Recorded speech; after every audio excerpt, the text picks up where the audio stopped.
श्री गणेशाय नमः। श्रीमद् वाल्मीकि रामायण अयोध्या कांड का दूसरा सर्ग। जय श्री राम। राजा दशरथ द्वारा श्री राम के राज्याभिषेक का प्रस्ताव तथा सभासदों द्वारा श्री राम जी के गुणों का वर्णन करते हुए उक्त प्रस्ताव का सहर्ष युक्ति युक्त समर्थन। उस समय राज्यसभा में बैठे हुए सब लोगों को संबोधित करके महाराज दशरथ ने मेघ के समान शब्द करते हुए दुंदुभी की ध्वनि के सदृश अत्यंत गंभीर और गूंजते हुए उच्च स्वर से सबके आनंद को बढ़ाने वाली यह हितकारक बात कही। राजा दशरथ का स्वर राजोचित, स्निग्धता और गंभीरता आदि गुणों से युक्त था, अत्यंत कमनीय और अनुपम भी था।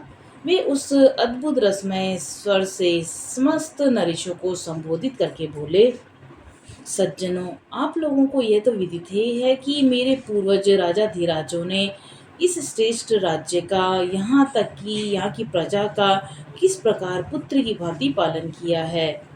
समस्त इक्ष्वाकुवंशी नरेशों ने जिसका प्रतिपालन किया है, उस सुख भोगने के योग्य संपूर्ण जगत को अब मैं भी कल्याण का भागी बनाना चाहता हूँ।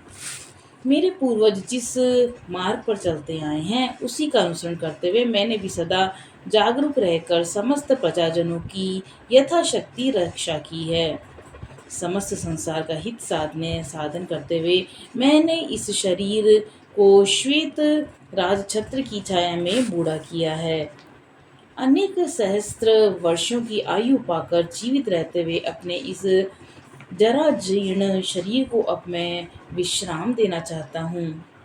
जगत के धर्म पूर्वक संरक्षण का भारी भार राजाओं के शौर्य आदि प्रभावों से ही उठाना संभव है। अजितेंद्रिय पुरुषों के लिए इस बोझ को ढोना अत्यंत कठिन है। मैं दीर्घ काल से इस भारी भाग को ग्रहण करते करते थक गया हूँ। इसलिए यहाँ पास ही बैठे हुए इन संपूर्ण श्रेष्ठ द्विजों को अनुमति लेकर प्रजाजनों के हित में के कार्य में अपने पुत्र श्री राम को नियुक्त करके अब मैं राज्य कार्य से विश्राम लेना चाहता हूँ।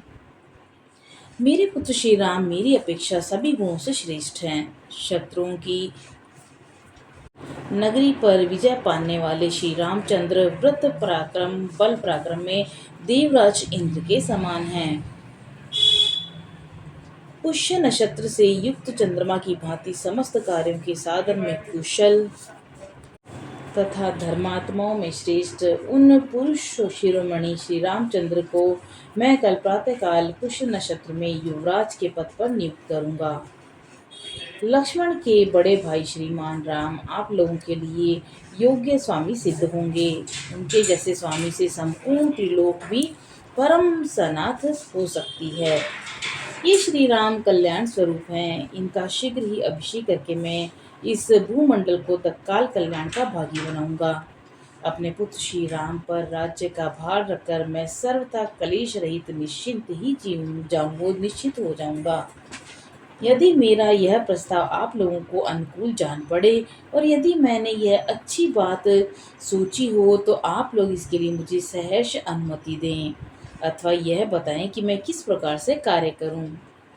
यद्यपि यह श्री राम के राज्याभिषेक का विचार मेरे लिए अधिक प्रसन्नता का विषय है, तथापि यह इसके अतिरिक्त भी कोई सबके लिए हितकर बात हो, आप लोग उसे सोचें, क्योंकि मध्यस्थ पुरुषों का विचार एक पक्षी पुरुष की अपेक्षा विलक्षण होता है। कारण कि वह पूर्व पक्ष और अपर पक्ष को लक्ष्य करके किया गया होने के कारण अधिक अभ्युदय करने वाला होता है। राजा दशरथ जब ऐसी बात कर रहे हैं, तो उस समय वहां उपस्थित नरेशों ने अत्यंत प्रसन्न होकर उन महाराज का उसी प्रकार अभिनंदन किया जैसे मोर मधुर के कारों फैलाते हुए वर्षा करने वाले महामेघ का अभिनंदन करते हैं। उसके पश्चात समस्त जन समुदाय की स्नेहमयी हर्ष ध्वनि से सुनाई सबको पड़ने लगी। वह इतनी प्रबल थी कि समस्त पृथ्वी को कांपती हुई सी जान पड़ी। धर्म और अर्थ के ज्ञाता महाराजा दशरथ के अभिप्राय को पूर्ण रूप से जानकर संपूर्ण ब्राह्मण और सेनापति नगर और जनपद के प्रधान व्यक्तियों के साथ मिलकर परस्पर सलाह करने के लिए बैठे और मन से सब कुछ समझकर जब वे उस निश्चय पर पहुंच गए, तब बूढ़े राजा दशरथ से इस प्रकार बोले। पृथ्वीनाथ, आपकी अवस्था कई हजार वर्षों की हो गई है, आप बूढ़े हो गए हैं, अतः पृथ्वी के पालन में समर्थ अपने पुत्र श्री राम का अवश्य ही युवराज के पद पर अभिषेक कीजिए। रघुकुल के वीर महाबलवान महाबाहु श्री राम महान पर गजराज पर बैठकर यात्रा करते हों और उनके ऊपर श्वेत छत्र तना हुआ हो, इसी रूप में हम उनकी झांकी करना चाहते हैं। उनकी यह बात सुनकर राजा दशरथ के मन को प्रिय लगने वाली थी और इसे सुनकर राजा दशरथ अनजान से बनकर उन सब के मनोभावों को जानने की इच्छा से इस प्रकार बोले। राजागण, मेरी यह बात सुनकर जो आप लोगों ने श्री राम को राजा बनाने की इच्छा प्रकट की है, इसमें मुझे ये संशय हो रहा है कि जिसे आपके समक्ष उपस्थित करता हूँ, आप इसे सुनकर इसका यथार्थ उत्तर दें। मैं धर्म पूर्वक इस पृथ्वी का निरंतर पालन कर रहा हूँ, और फिर मेरे रहते हुए आप लोग महाबली श्री राम को युवराज के रूप में क्यों देखना चाहते हैं? यह सुनकर वे महात्मा नरेश और जनपद के लोगों के साथ राजा दशरथ इस प्रकार बोले। महाराज, आपके पुत्र श्री राम में बहुत सी कल्याणकारी सद्गुण हैं। देवताओं के तुल्य बुद्धिमान और गुणवान श्री रामचंद्र जी के सारे गुण सबको प्रिय लगने वाले और आनंददायक हैं। हम इस समय उनको यथोचित वर्णन कर रहे हैं और आप उन्हें सुनिए। प्रजानाथ सत्य पराक्रमी श्री राम देवराज इंद्र के समान दिव्य गुणों से संपन्न हैं। इक्ष्वाकुल में भी यह सबसे श्रेष्ठ है। श्री राम संसार में सत्यवादी, सत्यपरायण और सत्य पुरुष हैं। साक्षात श्री राम ने ही अर्थ के साथ धर्म को भी प्रतिष्ठित किया है। वे प्रजा को सुख देने में चंद्रमा की ओर क्षमा रूपी गुण में पृथ्वी की समानता करते हैं। बुद्धि में बृहस्पति और बल पराक्रम में साक्षात सचिपति इंद्र के समान हैं।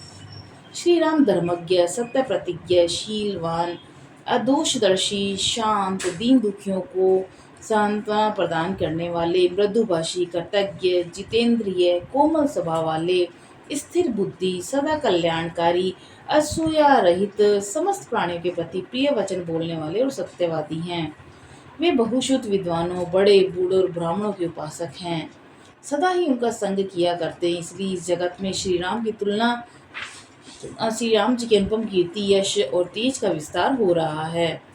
देवता, असुर, मनुष्यों के संपूर्ण अस्त्रों का जिन्हें विशेष रूप से ज्ञान है, वे सांग वेद के यथार्थ विद्वान और संपूर्ण विद्याओं में भली भांति निष्णात हैं। भरत के बड़े भाई श्री राम गंधर्व वेद संगीत शास्त्र में भी इस भूतल पे सबसे श्रेष्ठ हैं।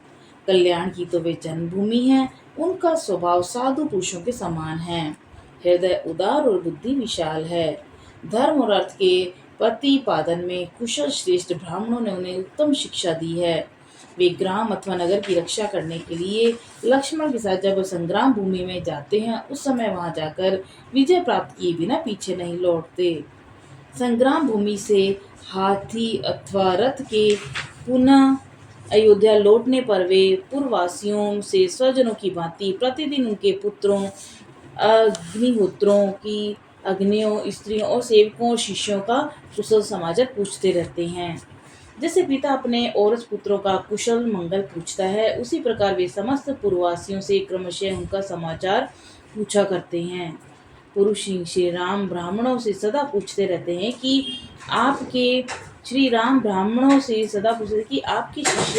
आप लोगों की सेवा करते हैं ना। क्षत्रियों से जिज्ञासा करते हैं कि आपके सेवक कवच आदि से सुसज्जित हो आपकी सेवा में तत्पर रहते हैं ना।